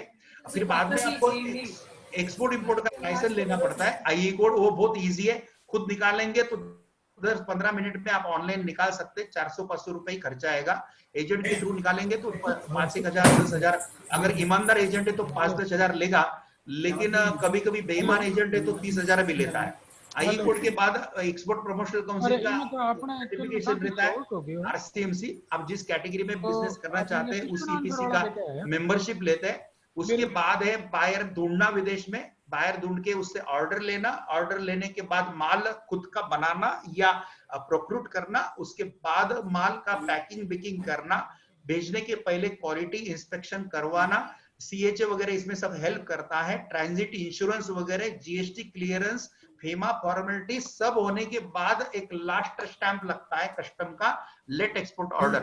ये होने के बाद आपका पहला कंसाइनमेंट चला जाता है। बहुत इजी है दोस्तों। दूसरे कंसाइनमेंट में आपको पहले 4 जो स्टेप्स थे, कंपनी फॉर्मेशन, ये लाइसेंस वो लाइसेंस लेना नहीं है क्योंकि आपके पास ऑलरेडी है। दूसरे कंसाइनमेंट में खाली पार्टी ढूंढ के माल भेजना है। तीसरे में वही और 4-5 कंसाइनमेंट के बाद फिर रिपीट ऑर्डर आना शुरू हो जाता है, तो फिर आपको नया कुछ नहीं रहता। एक बार स्टार्ट करो, पहला एक्सपोर्ट करेंगे और पहला इंपोर्ट करेंगे। ऐसा हम इंपोर्ट का प्रोसीजर भी सिखाते हैं, एक्सपोर्ट का प्रोसीजर भी पूरा सिखाते हैं।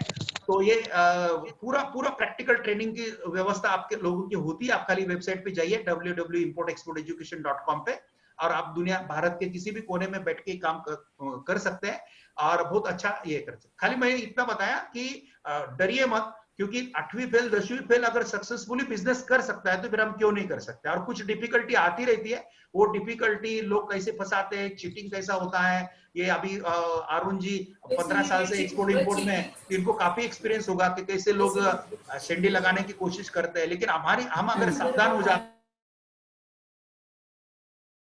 ख्याल रखते हैं, तो बहुत बढ़िया ढंग से हम कर सकते हैं। मैं अरुण जी का धन्यवाद इसलिए देता हूं कि अरुण जी ने बहुत एक सवाल अच्छा पूछ के सबके लिए बहुत अच्छा ज्ञान खोल के दे दिया है। बहुत धन्यवाद अरुण जी, धन्यवाद, थैंक यू। नमस्कार शोभानी जी, मैं एक अपने इसमें चैट बॉक्स में पढ़ा है क्वेश्चन, वो आपके लिए पढ़ रहा हूँ। हाँ। जिसमें उन्होंने कहा है कि सबसे बेहतर तरीका पेमेंट लेने के लिए कौन सा है। Currently using PayPal which is very expensive. तो पेपैल के अलावा और का भी ये अपना कोई दूसरा सिस्टम ये जो यूज कर सकते हैं बैंकिंग चैनल से या और किसी चैनल से, जिससे उतनी कॉस्ट उस पर नहीं आए। ये सवाल जो है हमारे चेतन जी चांडक ने पूछा है। Okay okay okay. तो इसमें ना नेशनलाइज, आपका अगर बैंक अकाउंट इधर के नेशनलाइज बैंक में है और वो पार्टी का भी अकाउंट अगर उसके नेशनलाइज बैंक में उधर है, तो स्विफ्ट कोड के थ्रू ये फंड्स का ट्रांसफर बहुत आराम से हो जाता है। ये सबसे बढ़िया मार्ग रहता है। और बाकी भी ये पेपाल वगैरह है, लेकिन ये थोड़े से कॉस्टली है, बीच में कमीशन खाते हैं, तो कमीशन लगता है, एक्सपेंसेस लगते हैं। लेकिन अगर आपका प्रॉफिट ऑफ मार्जिन अच्छा है तो फिर ये एक्सपेंसेस देना भी कोई प्रॉब्लम नहीं है, ऐसा है। और इसमें आपको एडी बैंक का जो मैनेजर है, जहाँ पे आपके अकाउंट रहते हैं, वो बहुत अच्छा आपको हेल्प करते हैं कि सेफली फेमा संभाल के ही आप बिजनेस कैसा करना, क्योंकि एज ए लॉयर हम फेमा के वगैरह भी केसेस हैंडल कर लेते हैं, सुप्रीम कोर्ट तक आ जाते हैं केसेस ये। और मैं बॉम्बे का जो सेस्टैट है, सेंट्रल एक्साइज अपीलेट ट्रिब्यूनल, उसका मैं लाइफ मेंबर हूँ बार का। वहां पे मैं जब बॉम्बे हाईकोर्ट में काम करता था तब सेस्टैट में काम करता था। अभी सुप्रीम कोर्ट में जब से आया हूं तो मेरा बॉम्बे हाईकोर्ट का और सेस्टैट का काम नहीं हुआ, लेकिन अपीलेट मैटर में देखता हूं। लेकिन जो भी अपीलेट मैटर आते हैं या कोर्ट कचहरी जो होती है ना, वो खाली अज्ञान के कारण होती है। अगर आप फेमा प्रॉपरली प्रोसीजर समझ लेते हैं ना, तो मुझे नहीं लगता है किसी का कोर्ट में केस आना चाहिए। ये तो मेरा मोटिवेशनल व्यापार का लेक्चर है, लेकिन मेरा एक वीडियो चैनल लॉ के लिए अलग है। आप लीगल वीडियो चैनल भी मेरा सब्सक्राइब कर लीजिए, आपको अलग अलग लॉ के ऊपर गाइडेंस मिलेगा। लेकिन वो हर गाइडेंस में मैं इतना सबको बोलता हूँ कि कभी किसी को कोर्ट में आने की जरूरत नहीं पड़नी चाहिए। बहुत कोर्ट में आना सबसे बेकार रहता है दोस्तों, कोर्ट में जाने की जरूरत ही नहीं पड़नी चाहिए, क्योंकि कोर्ट में कचहरी करने लगते हैं ना तो हमारा प्रोडक्टिविटी कम हो जाता है, और प्रोडक्टिविटी कम होता है तो देश का भी प्रोडक्टिविटी हैमर होता है। हाँ, प्रोडक्ट अवॉइड करते करते करो, लेकिन कभी कभी आ जाता है तो उसके लिए प्रोसीजर है, कानून व्यवस्था हमारी बहुत परफेक्ट है। तो कोई ऐसा ये नहीं है कि ये जो एडी बैंक रहती है जो डिपार्टमेंट फॉरेन ट्रेड का है, वो भी आपको गाइड करता है कि भाई कौन से तरीके इसमें अच्छे जो सेफ है। तो उसमें का मैंने स्विफ्ट कोड से, जैसा आईएफएससी कोड से हम देश के अंतर्गत पैसा ट्रांसफर करते हैं, वैसा इंटरनेशनल लेवल पे हम स्विफ्ट कोड से बहुत इजीली पैसा ट्रांसफर कर सकते हैं। थैंक यू जी। अपूर्व जी ने हाथ ऊपर किया। अपूर्व जी पूछिए। हेलो। हाँ जी बोलिए अपूर्व जी। हेलो। यस, मेरा ये क्वेश्चन था कि जैसे हम चार्टर्ड अकाउंटेंसी सर्विसेज में हम जानते हैं कि हमें बाहर में सबके साथ कोलैबोरेशन करना चाहिए, because whenever we will bill अपना पेमेंट डॉलर टर्म्स में आएगा, सीपीए के सर्विसेज में हमें जाना चाहिए, हमें ये पता है, but how to start it, collaboration कैसे करें, how to be approach CPA, क्या कोई फोरम है क्या जहाँ पर हम जाके लोगों से बात कर सके, how can we sell ourselves in that? एक बार आपका प्रैक्टिकल ट्रेनिंग हो जाता है ना प्रॉपरली, उसके बाद एक्सपोर्ट प्रमोशनल काउंसिल के आप मेंबर बन जाते हैं, और एक्सपोर्ट प्रमोशनल काउंसिल के मेंबर बन जाने के बाद आपको ये पूरा व्यवस्था का खुला हो जाता है। और कुछ देशों में क्या होता है, उनका एक एग्जाम आपको थोड़ा क्लियर करना पड़ता है, तब आप डायरेक्ट वहां पे प्रैक्टिस कर सकते हैं। लेकिन जब तक वो एग्जाम कुछ देश में क्लियर नहीं करते हैं ना, तब तक वहां का कोई सीए साथ में लेके उसका लाइसेंस यूज करके आप वहां का काम कर सकते हैं, जैसा रामदेव बाबा करते हैं। देखो, रामदेव बाबा खुद किसी भी विद्यापीठ का तथाकथित जो हमारे विद्यापीठ है जो खाली क्लार्क तैयार करते हैं, ऐसे किसी भी विद्यापीठ के ग्रेजुएट नहीं है, तो भी वो दवाई बनाते हैं, सब बनाते हैं। एज पर लॉ आपको मालूम है कि दवाई बना सकता वही है जो डी फार्म है या बी फार्म है। लेकिन रामदेव बाबा डी फार्म ना होने के बाद भी दवाई बनाता क्यों है? क्योंकि उन्हें डी फार्म वाले लोग काम पे रखे, एम्प्लॉय किया है, और उनके लाइसेंस के ऊपर वो काम चलाते हैं। ऐसे आप दूसरे का लाइसेंस यूज करके, उस देश का लाइसेंस यूज करके भी आप काम करवा सकते हैं। जैसे अभी मेरा एक्सपोर्ट इंपोर्ट का वर्कशॉप मुझे अमेरिका में लेना है, तो मैं क्या करता हूँ, अमेरिका का कोई सीए या कोई सीएस को पकड़ लेता हूँ और उसको बोलता हूँ तू अरेंज कर ले, तो वो अरेंज कर लेता है, और फिर अपने आप ही मुझे उधर का कोई लाइसेंस लेने की जरूरत नहीं पड़ती, कुछ नहीं पड़ती, और मैं आराम से मैं किसी भी देश में काम कर लेता हूँ। तो ये कला है दोस्तों। जैसे जैसे आप पहले अपूर्व जी, आप पहले एंट्री कर लीजिए इसमें, अपने आप ही मार्ग निकलेगा, और फिर आप खुद बताएंगे कि सर मेरे 50 देश में अकाउंटिंग और बुक कीपिंग के या ऑडिटिंग के सर्विसेज जा रहा है। और उसमें भी आप अगर इंटरनेशनल प्रॉपरली फोकस कर दे तो इंटरनेशनल फाइनेंस में बहुत अच्छा काम आप चार्टर्ड अकाउंटेंट लोग कर सकते हैं दोस्तों। ये सीए जो रहता है ना, मैंने एक सीए देखा है, मैंने सीए देखे, 2 कैटेगरी के सीए देखे मैंने। माफ करना, मैं किसी को बुरा बोलना नहीं चाहता, मैं खाली आपको बताता हूँ। एक सीए ऐसे देखे तो बहुत मेहनत से सीए होते हैं, लेकिन सीए होने के बाद खाली टैक्स रिटर्न फाइल करने का ही काम करता है। जो सीए का जो मेन काम है कि बूस्टिंग देना इकोनॉमी को, वो नहीं करता है। इसलिए मैं अपूर्व जी जैसे सीए को बोलना चाहता हूं कि आप इंटरनेशनल फाइनेंस का वगैरह भी एक डिवीजन शुरू कर सकते हैं। बुक कीपिंग डिवीजन अलग है, इंटरनेशनल फाइनेंस डिवीजन अलग है, मार्केटिंग का भी अगर कुछ सपोर्ट आप आपके क्लाइंट्स को दे सकते हैं नेशनल लेवल पे, इंटरनेशनल लेवल पे एज ए कंसल्टेंसी, तो वो भी कर सकता है। तो आप एक ही फर्म में कम से कम 4 या 5 डिवीजन खोल के आप नेशनल लेवल तक और इंटरनेशनल लेवल तक काम कर सकते हैं। मुझे याद है कि कुछ लातूर के कुछ चार्टर अकाउंटेंट एक बार मेरे प्रोग्राम पूरा प्रैक्टिकल ट्रेनिंग का करके गए थे, और उसके बाद with in 6 months he has opened his 6 different branches। एक दिल्ली में खोला उसने, बॉम्बे में खोला, ऐसे अलग जगह पे ब्रांचेस खोल के खोला। और मैंने पहले ही बताया था कि शुरू में ब्रांचेस खुद के मत खोलो, खुद का ऑफिस मत लो, वहां के कोई सीए पकड़ के, नए जो सीए रहते हैं बस उनको टाइप कर लो, उनका फ्रेंचाइजी ब्रांचेस लो, ताकि आपका फिर रेंट का खर्चा, आदमी का खर्चा नहीं बढ़ता है और शेयरिंग पे काम होता है। तो बहुत बढ़िया ढंग से आप ये काम ऐसा ही इंटरनेशनल लेवल पे कर सकते हैं। Without giving any rent to any offices, you can start your 100 offices all over the world। दोस्तों, बिजनेस करना एक कला है और हमारे डीएनए में वो कला है, बराबर है, इसलिए आप आराम से कर सकते हैं, स्प्रेड कर सकते हैं। और मैं लड्डा जी को और राठी जी जो आज कंडक्ट कर रहे हैं, दोनों को धन्यवाद दूंगा कि बहुत क्वालिटी के सवाल आज यहाँ पे ये फोरम में पूछे जा रहे हैं। अगर इसका लाइव फेसबुक पे वगैरह किधर है या कुछ है तो मुझे भी बता दीजिए। अगर किसी ने मुझे पूछा तो मैं वो उसका लिंक दे दूंगा, तो उनको भी ये प्रॉपर गाइडेंस मिल जाएगा दोस्तों। सर, अगला हमारे श्री हेमंत जी मर्दा का कोई क्वेरी है, तो अब हेमंत जी आप वो अपना जो इनकी जिज्ञासा हुआ। सुमनी जी, बहुत बढ़िया बात आपने हेमंत जी मर्दा। थैंक यू हेमंत जी। मैं कलकत्ता से हूँ, मैं फॉरेन ट्रेड कंसल्टेंसी में 3rd जनरेशन एंटरप्रेन्योर हूँ। अच्छा। तो मैं 2-3 बातें आपसे, जैसे आपने बताया एक्सपोर्ट का बहुत स्कोप है। तो अपने डाटा है मार्च 20 के जो डाटा थे उसमें पिछले साल से 34.57% एक्सपोर्ट इंडिया का लॉ था, कम था हर सेक्टर में। सेकेंड चीज आपने जो बताई बेनिफिट वगैरह जो मिलते हैं, अरुण दरक जी शायद उन्होंने बोला चैप्टर 3-4 देखते हैं, मेरे ख्याल से शायद वो डीजीएफटी बॉम्बे से है या जो भी स्टेट में है। चैप्टर 3-4 बहुत इंपॉर्टेंट होता है, लेकिन पिछले 2 साल से आपको पता है कि गवर्नमेंट की जो पॉलिसी है वो कोई डिसाइडेड नहीं है कि क्या बेनिफिट मिलेगा नहीं मिलेगा। अभी पॉलिसी चेंज होने वाली थी, 1 साल एक्सटेंड किया, एक्सटेंड करके फिर बोला दिसंबर तक के एक्सपोर्ट में मिलेगा, और MEIS को बंद करके ROCTL RODL कुछ भी ला रहे हैं। तो ये जब गवर्नमेंट की अगर पॉलिसी लॉन्ग टर्म और सही नहीं हो तो एक्सपोर्टर कैसे सोचेगा कि मेरे को बेनिफिट मिले।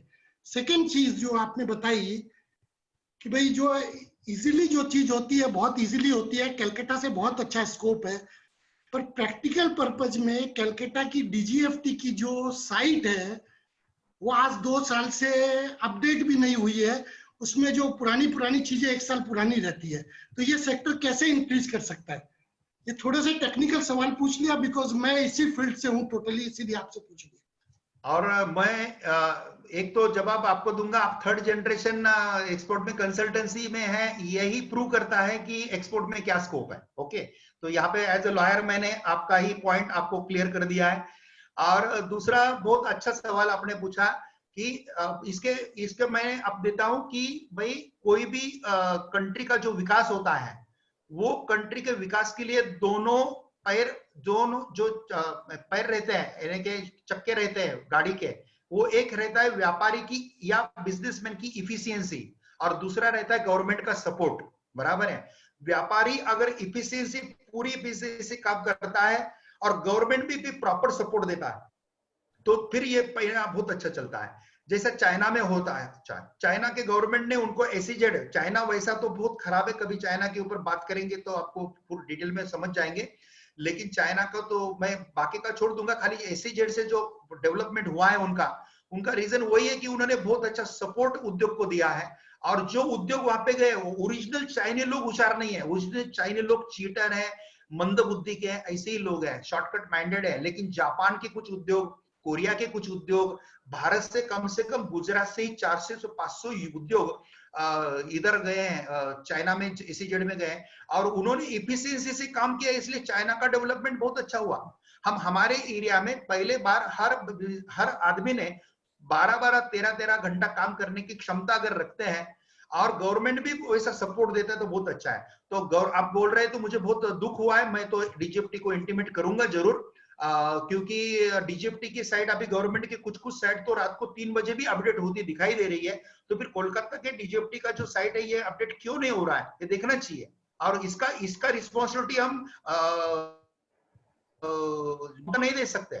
इसका रिस्पॉन्सिबल ममता जी को नहीं पकड़ सकते, क्योंकि ममता जी स्टेट गवर्नमेंट चलाती है और डीजीएफटी का जो कंट्रोल है ये सेंट्रल गवर्नमेंट का है, बराबर है। हम इसका मोदी जी के ऊपर भी दोष नहीं रखना चाहते हैं, क्योंकि अपने लेवल पे नेता अपने लेवल पे इंफ्रास्ट्रक्चर खड़ा करता है। खाली जो अधिकारी लोग हैं कभी कभी बाबूगिरी करते हैं, इसलिए वो कभी कभी अपडेट नहीं करते हैं, इसलिए थोड़ी गरीब सुविधा होती है, ये होता है। और दूसरे जो अलग अलग भारत सरकार के स्कीम आते रहेंगे जाते रहेंगे, उसका अपडेशन आप हेमंत जी आप जैसे लोगों ने थोड़ा अपडेशन बीच में देना चाहिए। हेमंत जी आप हमसे जुड़ जाइए, बराबर है। एक्सपोर्ट इंपोर्ट के ये ट्रेनिंग प्रोग्राम इसमें उसमें अगर आप जुड़ जाते हैं तो काफी लोगों तक ये नॉलेज पहुंचाएंगे, और फिर उनको जो आगे का सपोर्ट सिस्टम है, जो बेनिफिट लेके देने का, ये देने का, लाइसेंस का, ये सब का सपोर्ट आपका सिस्टम रहेगा ना, तो बहुत क्रांति आपके एरिया में होगी।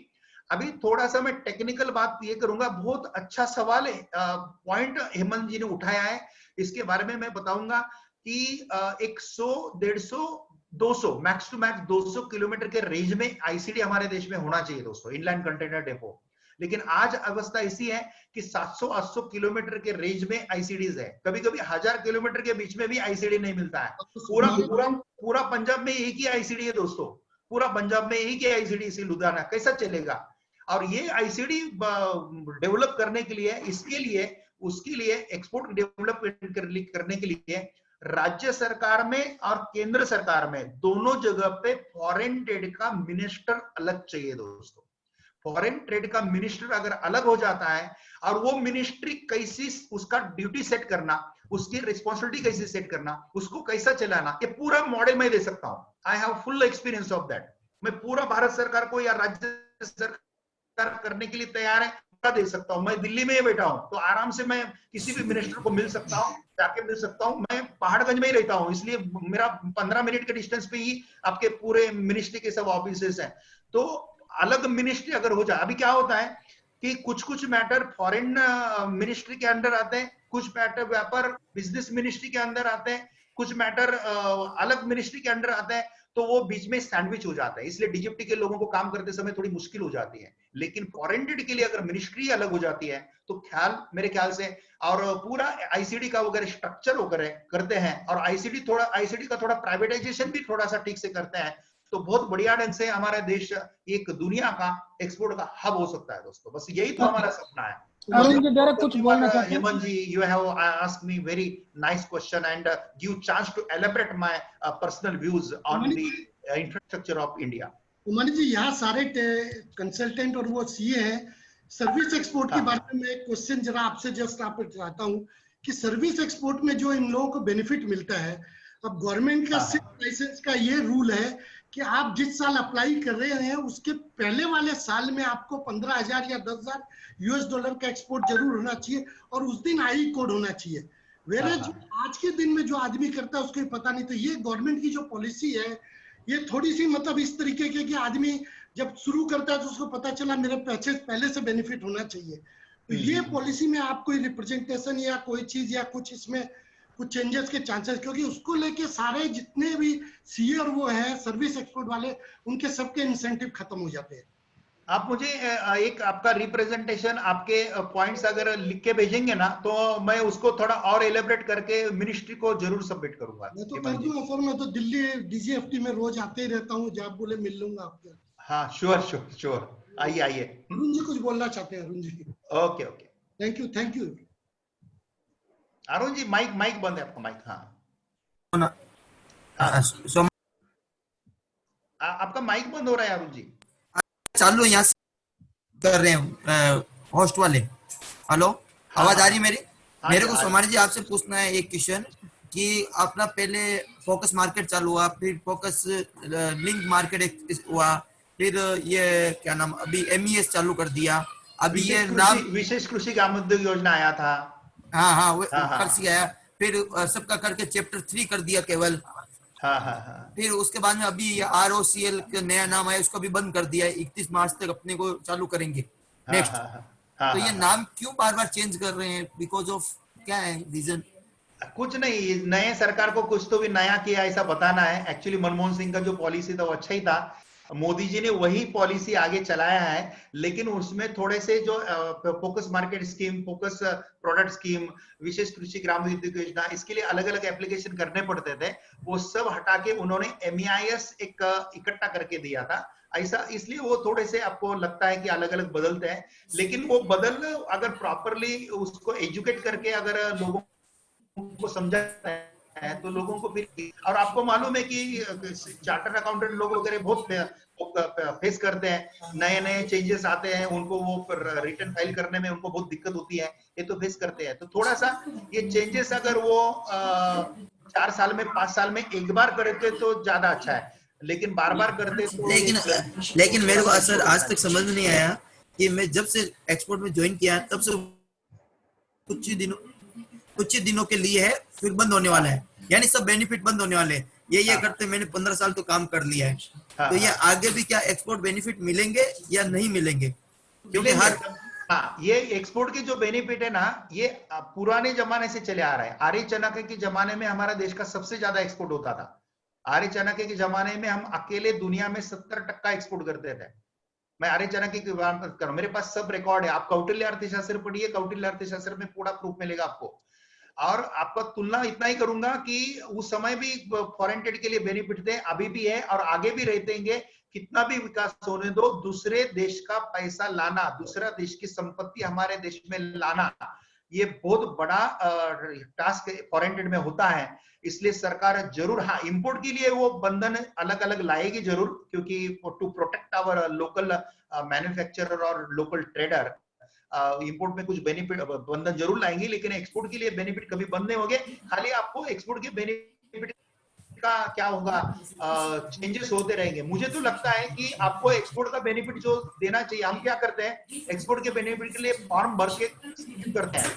मुझे ऐसा लगना हो जाए कि ऑनलाइन सब सिस्टम लाके, जब आपका डीजीएफटी से जब डॉक्यूमेंटेशन कस्टम को जाता है, कस्टम से क्लियर हो जाता है, और बीआरसी जब जाता है, बीआरसी, तो ये सब ट्रैक करके बीआरसी क्लियर होने के बाद अपने आप ही आपके अकाउंट में अगर वो बेनिफिट, आज आपको बेनिफिट अपने आप ही मिल जाता है, तो कितनी सुविधा अच्छी होगी। मैं तो वो सपना देख रहा हूँ, लेकिन वो सपना तभी पॉसिबल है जब फॉरेन ट्रेड के लिए मिनिस्ट्री अलग होगी, तभी पॉसिबल है। नंदू जी लखोटिया, नेक्स्ट क्वेश्चन। नंदू जी लखोटिया। हाँ, नमस्कार सोमानी जी। राठी जी आपका टाइम देख लीजिए थोड़ा सा। हाँ ठीक है सर। नमस्कार सोमानी जी। हाँ नमस्कार नंदू जी, बोलिए। सोमानी जी, मेरा क्वेश्चन बिल्कुल भी एक्सपोर्ट का टेक्निकल क्वेश्चन नहीं है। मैं जस्ट एक छोटा व्यापारी हूं, समझ लीजिए। मैं अवेयरनेस का क्वेश्चन है मेरा कि मैं कैसे कर सकता हूं एक्सपोर्ट। पहला क्वेश्चन ये रहेगा, एक क्वेश्चन में कई सवाल रहेंगे कि चाय का एक्सपोर्ट की कितना स्कोप है, इसके साथ साथ अंदर में एक्सपोर्ट के हम बायर कैसे सर्च कर सकते हैं, कैसे फाइंड आउट कर सकते हैं इंटरनेशनल मार्केट में, ये हमारी जिज्ञासा रहेगी। तीसरा सवाल ये रहेगा इसके साथ साथ में कि अगर हम एक्सपोर्ट करते हैं तो पर्टिकुलरली क्या हमको प्रिकॉशन रखना चाहिए, अपने पैसे नहीं डूबे, इसका हमको क्या प्रिकॉशन रखना चाहिए। ये तीन बातें, चूंकि मैं चाय में नया उतरना चाह रहा हूँ, डोमेस्टिक मास्टर इंटरनेशनल के विजन रखता हूँ, और इंडिया के अंदर में चाय बहुत बड़ी एक्सपोर्ट भी होती है, तो मेरा ये है कि कहाँ से मैं बायर खरीदूंगा, मेरे को क्या प्रिकॉशन रखना होगा और कितना इसका स्कोप है, ये जरा सर आपसे जानना चाहूंगा। आज देखिए, आज मंगलवार है, ओके, नहीं मेरे ख्याल से आज सोमवार है। अगर आप कोशिश करते हैं तो नंदू जी अगले संडे तक ये पूरा नॉलेज मिल जाएगा आपको, पूरा 100%। थोड़ा सा importexporteducation.com पे जाइए और प्रैक्टिकल ट्रेनिंग जो है वो प्रैक्टिकल ट्रेनिंग की इंफॉर्मेशन लीजिए। और मैंने थोड़ा प्रोसीजर के बारे में वगैरह, अरुण जी ने जो सवाल पूछा था, अरुण जी दरक ने, उनके वो सवाल को मैंने जवाब दिया था। स्पेसिफिक अभी आपका टी एक्सपोर्ट का बताता हूँ। टी एक्सपोर्ट को बहुत अच्छा स्कोप है, और आपके एरिया से टी एक्सपोर्ट बहुत अच्छा होता है। आपके कोलकाता में टी नहीं होता है, लेकिन आपका जो नॉर्थ ईस्ट एरिया वहां पे टी होता है, लेकिन ट्रेड आप कोलकाता से कर सकते हैं। आप कोलकाता से ऊटी में जो टी होता है या हिमालय में जो टी होता है वो भी आप एक्सपोर्ट कर सकते हैं। और टी का एक्सपोर्ट खाली भारत का टी का करना ऐसा नहीं होता है, अब दुनिया में जहां पे भी टी का उत्पादन होता है वहां का माल भी आप दुनिया भर में एक देश से दूसरे देश में भेज सकते हैं। आपको टी एक्सपोर्ट करने के लिए स्पेशल भारत सरकार का एक स्पेशल एक्सपोर्ट प्रमोशनल काउंसिल है जिसको टी बोर्ड बोलते हैं। टी के लिए टी बोर्ड है, कॉफी के लिए कॉफी बोर्ड है। तो टी बोर्ड की साइट के ऊपर जाइए तो आपको भारत से कितना टी एक्सपोर्ट होता है, कौन से देश में होता है। और आपको बताऊं ये जो बेसिक इंडस्ट्री रहती है ना, जैसे रोटी, कपड़ा, मकान, आईटी, एजुकेशन, ये इंडस्ट्री में कभी मंदी नहीं आएगा दोस्तों। और वैसा रोटी, कपड़ा, मुझे एक फूड इंडस्ट्री में ही आपका टी आता है। तो सुबह का किसी भी आदमी का सुबह विदाउट टी नहीं चालू होता है, इसलिए टी में स्कोप है। खाली टी में जो है ना, अलग अलग टी डेवलप करना, अलग अलग ब्रांड डेवलप करना, अलग अलग टेस्ट डेवलप करना, ऐसा थोड़ा सा अगर उसमें इनोवेशन या कुछ थोड़ा सा संशोधन करके करते हैं तो प्रॉफिट ऑफ मार्जिन बहुत अच्छा बढ़ेगा। खाली आप रेगुलर टी एक्सपोर्ट करेंगे तो रेगुलर बिजनेस जैसा प्रॉफिट मिलेगा, लेकिन अगर उसमें खुद के ब्रांड अगर डेवलप करते हैं, जैसा टाटा का ब्रांड है, इसका ब्रांड है, ऐसे आपके खुद के ब्रांड अगर डेवलप आहिस्ता आहिस्ता करते हैं तो बहुत अच्छा है। तो नंदू जी, आपका तो बहुत इंथुजियास्टिक लगे मुझे आप।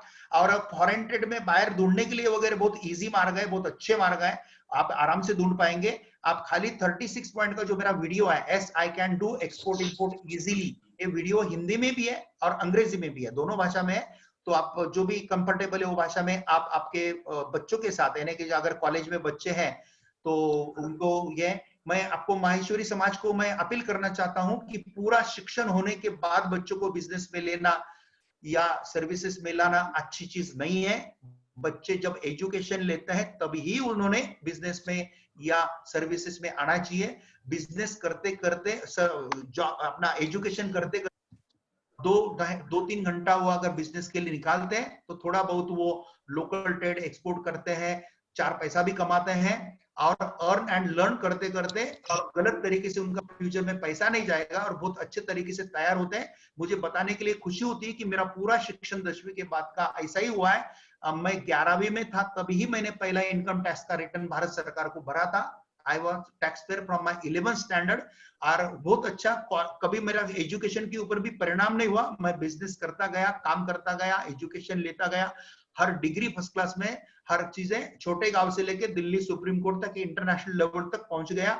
और आपको यकीन भी नहीं आएगा जब मैं बिजनेस के ऊपर बात करता हूं कि भाई एक वकील ये बिजनेस के ऊपर बात करता है, लोगों को यकीन नहीं आता है कि लोग बहुत बोलते हैं कि भाई आप क्या बिजनेस, क्योंकि मेरा एक्सपीरियंस है, मैंने छोटे गांव से 6 बिजनेस से बड़े देखे। अभी इंसॉल्वेंसी प्रोफेशनल हूं ना, तो इंसॉल्वेंसी में मैं जब इंसॉल्वेंसी देखता हूँ, वो फर्म देखता हूँ, तो मुझे समझ में आ जाता है इनका प्रॉब्लम क्या था। खाली क्रिमिनल माइंडेड कुछ फर्म है वो छोड़ दीजिए, क्रिमिनल माइंडेड लोग जो इंसॉल्वेंसी में आता है वो एक 10% है, लेकिन 90% लोगों को थोड़ा मार्केटिंग कम ये होता है, स्टार्टअप को प्रॉब्लम आता है, इसलिए वो इंसॉल्वेंसी में आ जाता है। अगर ये थोड़ा एक ही पॉइंट बताता हूं मैं आपको सबको खोल के, 80% समय मार्केटिंग को देना और 20% मैनेजमेंट को देना। ये फॉर्मूला यूज करो। 80% समय, सपोज 8 घंटा बिजनेस को देता है तो 7 घंटा मार्केटिंग को फोकस करो और 2 घंटा ही मैनेजमेंट की स्टडी के लिए फोकस करो। फिर देखो कितना कल्याण होता है, फिर कितना बिजनेस बढ़ता है। तो कोई मंदी नहीं, कोई नहीं था। आप टी कॉफी बहुत बहुत बढ़िया ढंग से कर सकते हैं, कोई प्रॉब्लम नहीं है। बहुत अच्छा, thank you Nandu ji. Somani ji, payment collection के अंदर में पर्टिकुलर क्या ध्यान रखना चाहिए?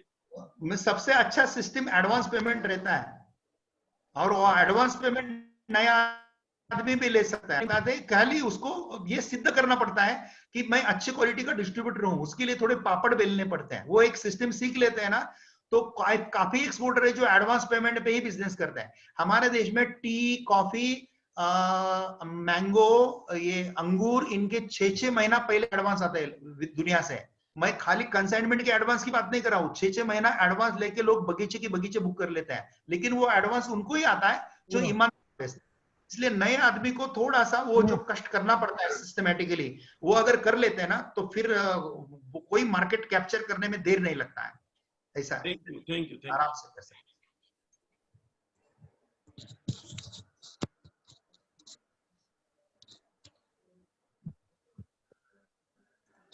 राठी जी, एक 5 मिनट में हम खत्म करेंगे क्योंकि मुझे दूसरा एक मीटिंग है, तो थोड़ा सा फ्री करेंगे तो।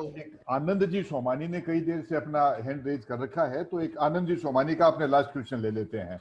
Okay okay okay okay. Anand ji संक्षिप्त में जरा सा कीजिएगा, और अब चूंकि सोमानी जी को भी ठीक ही बात है, हमने उनको 7 बजे तक का कहा था, तो अपने जल्दी से जल्दी इस कार्यक्रम को समापन की ओर ले जाते हैं। आनंद जी बहुत बहुत बढ़िया। सुनील सोमानी, आनंद सोमानी, मुझे बहुत अच्छा लगा कि सोमानी भाई है साथ में। और आपको मालूम है माहेश्वरी दुनिया के हर देश में है, पाकिस्तान में भी काफी फैमिलीज है हमारी। मैं खाली सिंगापुर में गया था, मैं बोला माहेश्वरी ढूंढने के बजाय खाली सोमानी ढूंढते हैं सिंगापुर में। सर सोमानी जी नमस्ते। नमस्ते नमस्ते, बोलिए आनंद। राजस्थान में जसवंतगढ़ से हूँ, का विषय से आज ज्वाइन किया। मैं भी भाईंदर मुंबई से हूँ। अरुण जी ने जो सवाल किया हम दोनों कलीग है। हाँ हाँ हाँ हाँ ओके, अभी अरुण जी ने जो सवाल किया और जो चंद्रशेखर जी ने कोई किसी ने किया था, डीजीएफटी अपडेट नहीं है, उसके बारे में मेरा सवाल नहीं है, जस्ट मेरा ओपिनियन है। अभी जो डीजीएफटी में जो है ना, अभी जो सिस्टम है वो मेरे को बहुत अच्छा लग रहा है। अगर मेरी कोई फाइल डीजीएफटी में मूवमेंट नहीं हो रही है तो कॉन्टेक्ट एट डीजीएफटी पे अगर मैं कॉल डालता हूं तो विद इन 2-3 डेज मेरे को उस पर एक्शन मिल जाता है। Very good very good. उसके लिए कोई किसी को कंप्लेन करने की जरूरत नहीं है। वो जो कॉल है डीजी, जहां तक मैं समझता हूँ बड़ौदा डीजीएफटी में, मेरे को भी 19 साल हो गया डीजीएफटी एक्सपोर्ट में। चैप्टर 3, चैप्टर 4, चैप्टर 5 डीबी के रिफंड वगैरह सब मैं देखता हूँ। प्रैक्टिकली सेल्फ क्लियरिंग भी किया है मैंने, बराबर है। तो अभी ये जो अरुण जी बोल रहे हैं कि भाई बंद हो जाएगा, वो पिछले 4 साल 5 साल से मैं भी सुन रहा हूँ। इवन डीजीएफटी स्टाफ भी बोलते हैं कि हमारी आरए ऑफिस बंद हो जाएगी और कस्टम में मर्ज हो जाएगी। आज तक तो हुई नहीं है। अभी पहले एफपीएस था, एफपीएस से फिर एमईएस आ गया, अभी आगे कोई और स्कीम आएगी। अल्टीमेटली स्कीम आएगी जो भी है। अभी जो टेक्नोलॉजी जो बात कर रहे हैं, आज जैसे मैं लॉकडाउन के अंदर में घर बैठे एमईएस एप्लीकेशन करके लाइसेंस लेके उसका वेरिफिकेशन करा के सेल करके भी काम कर पाया हूँ। क्या बात है, वेरी गुड वेरी गुड। तो ये जो टेक्नोलॉजी, ऐसा नहीं है गवर्नमेंट ने नहीं किया है, काम किया है। अभी टेक्नोलॉजी को अपडेट होते समझने में काफी टाइम लगता है। यस यस एकदम। Thank you Anand ji, thank you Anand ji. Anand ji बहुत अच्छा ये दिया। तो मुझे लगता है जो भी एक्सपोर्टर एक्चुअली जो कंसल्टेंसी करते हैं, एक्सपोर्ट करते हैं, उन्होंने थोड़ा सा आनंद जी का एक डेमो ले लेते हैं कि कैसा है अलग अलग सिस्टम, तो एक पॉजिटिव एक पॉइंट होगा। लेकिन कोई बात नहीं, जरूर पर्सनल लेवल पे आप आनंद जी को कांटेक्ट कर लीजिए, तो आनंद जी बहुत अच्छी हेल्प करेंगे। Thank you Somani ji. Friends, आज हमने एक एडवोकेट जयप्रकाश सोमानी के नाम की एक मल्टी फेसेट पर्सनैलिटी को सुना। देखिए ये एक सर आप एक मिस्ट्री रहेंगे हम लोगों के लिए। तो ये हम लोगों के लिए एक केस स्टडी हो गई कि कैसे जो है एडवोकेट जयप्रकाश पर्सनैलिटी सोमानी को जो है हम लोग सोल्व करें इस केस स्टडी को। Now I request our Pradesh Secretary Nand Kumar Ji Ladda to offer a formal vote of thanks. जय महेश। मैं बेहतर कोलकाता प्रादेशिक महेश सभा और महेशी प्रोफेशनल फोरम के संयुक्त आयोजित हुए इस कार्यक्रम में आप सभी ने भागीदारी, अलग अलग क्षेत्रों से भागीदारी की, उसके लिए आप सभी का धन्यवाद करता हूं। मैं यहाँ देख रहा था बॉम्बे से हमारे बॉम्बे प्रदेश अध्यक्ष बिहारी मालपानी भी दिख रहे थे, बंगाल प्रदेश के अध्यक्ष ओम जी भाईती भी थे, हमारे कार्य समिति सदस्य नंदू जी लखोटिया, गोपाल जी दमानी और कई अंचलों के अध्यक्ष, मंत्री और पदाधिकारी भी यहाँ उपस्थित है। मैं उन सबका भी स्वागत करता हूँ, धन्यवाद करता हूँ। इसके अलावा महेशी प्रोफेशनल फोरम के अध्यक्ष श्री कृष्ण जी तापड़िया, श्री दिलीप जी लाहौटी, श्री चांद जी चांडक के अलावा इस वेबिनार को तकनीक को आज क्रियान्वित करने में श्री रमेश राठी ने भी महत्वपूर्ण भूमिका निभाई है। उन सब के प्रति भी मैं धन्यवाद प्रकट करता हूं। बॉम्बे से अरुण जी दरक, मेरे भी कई सवाल थे लेकिन अरुण जी दरक ने सवाल पूछ के मेरी सभी समस्या का समाधान कर दिया, इसलिए उनका भी धन्यवाद। बॉम्बे से आनंद जी सोमानी और जगह जगह से कई लोग अलग अलग जगह से सम्मिलित हुए, उन सबके प्रति आभार। बस लास्ट में इतना ही कहूंगा, बस इतनी सी बात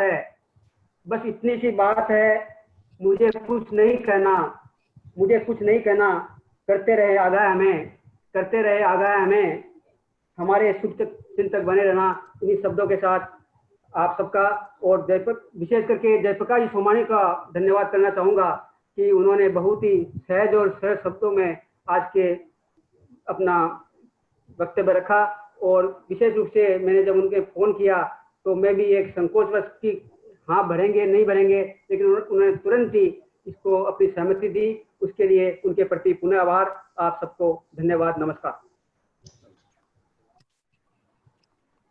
जय महेश। जय महेश, धन्यवाद।